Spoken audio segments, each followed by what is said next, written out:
Nithyanandam, with the auspicious grace and blessings of my Guru, His Holiness Paramahamsa Nithyananda Swami, or Swamiji, I welcome you to this video. In today's video, I'm going to talk about my favorite topic after Swamiji, which is sannyas. And what is sannyas? If you're very fresh to Hinduism or have not seen any of my videos before, sannyas is basically, you could say, like a Hindu monk. Someone who has made the decision to devote their life to the pursuit of happiness.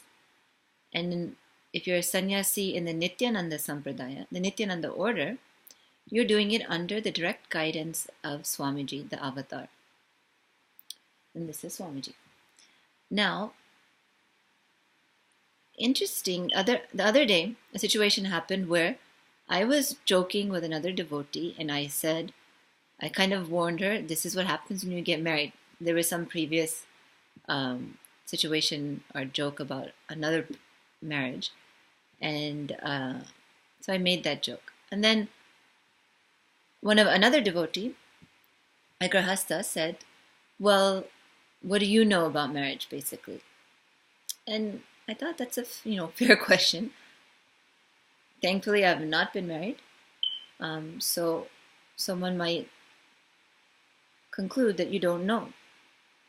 And definitely from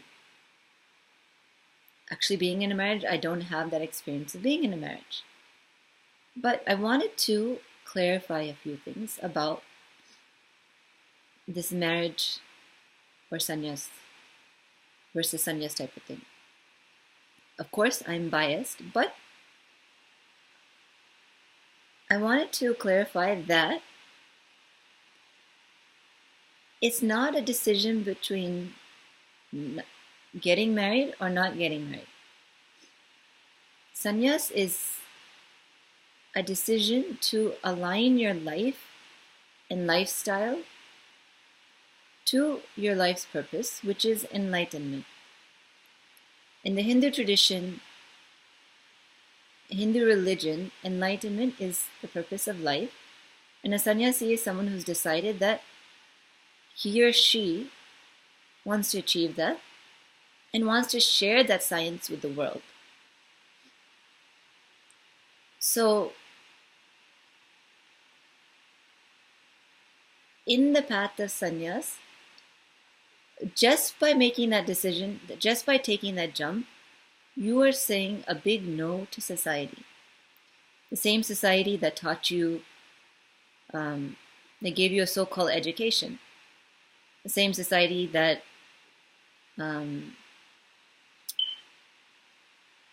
told you how to interact with people. The same society that created the institution of marriage. So when we take the decision for sannyas, it's not we're saying no to marriage. Like, oh, I've had bad experiences, bad relationships, or I got married and got divorced and I don't want to ever be married again, so let me take sannyas.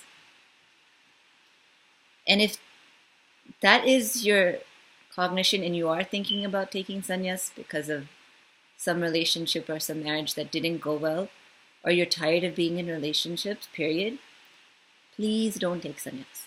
Because one, we don't need people who have not really thought through the decision. Two, it won't set the right stage for you. Because sannyas is something much, much more bigger and greater than just not getting married. And I would even say not getting married is more like a side effect of the path of sannyas.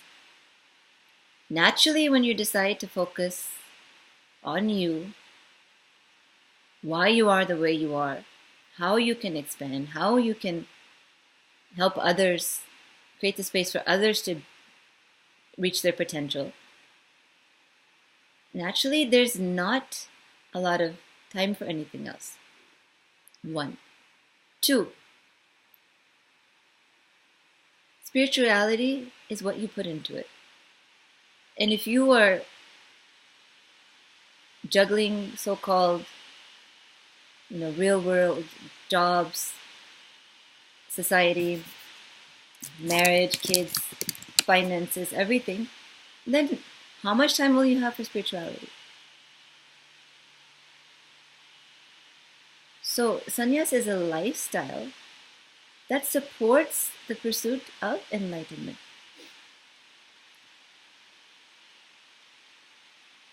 So it's not so much a question of,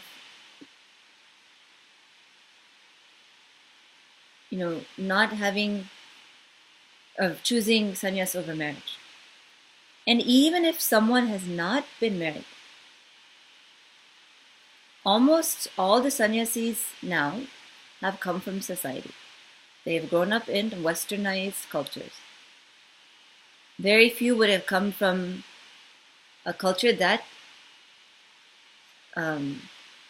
praises sannyasis or encourages the path of sannyas, or gives the right context of sannyas, unless you're from the Nithyananda Gurukul, unless you grew up there.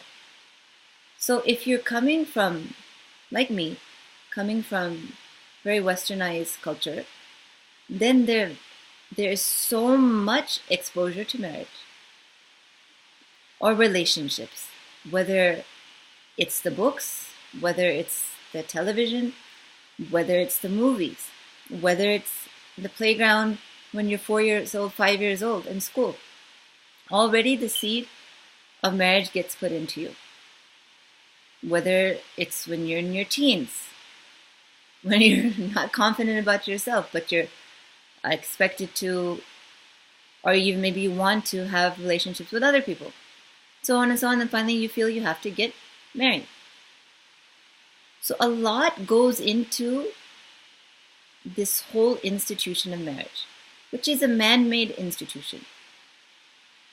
And of course, if you had grown up with two parents, or been around a married couple or couples, lived with them, then you would have seen your fair share of marital arguments, disagreements, compromise, loving moments, everything. So it's not really true that if you're not married, you don't have any idea of being married. It may be that you just don't have the direct experience of being with one person for so many years after years after years. That is true. But it's, for me, the whole institution of marriage was like fire.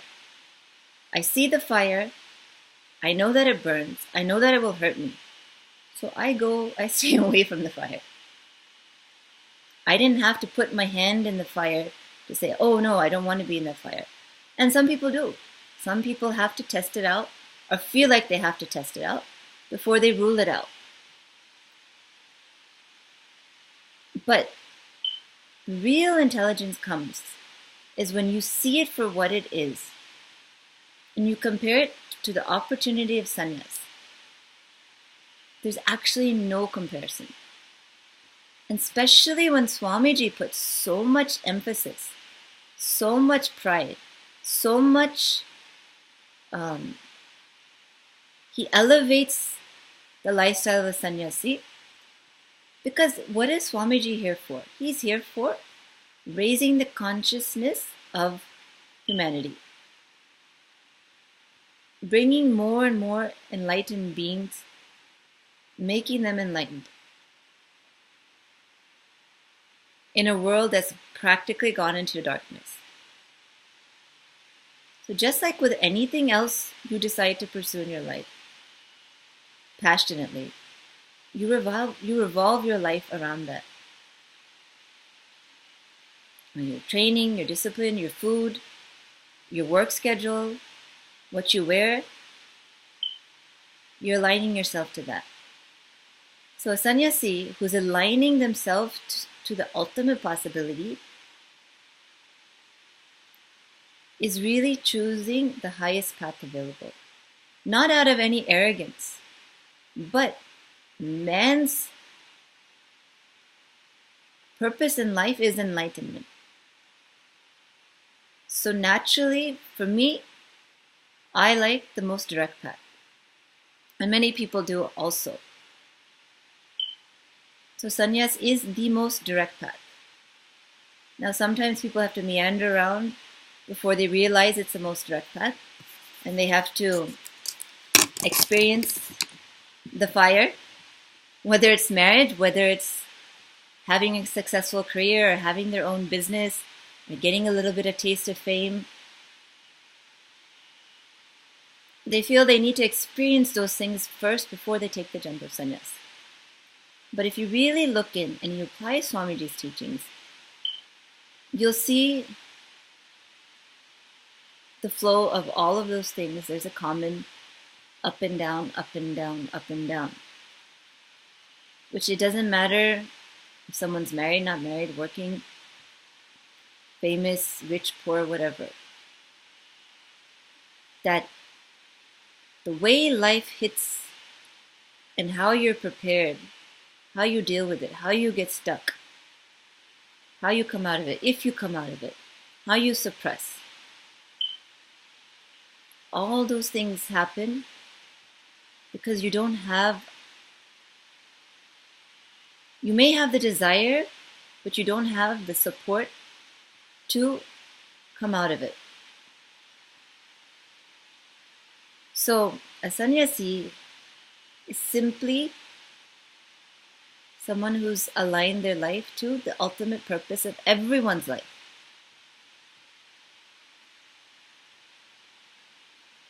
And now it's not really a fair discussion because most people don't have a lot of information about sannyas.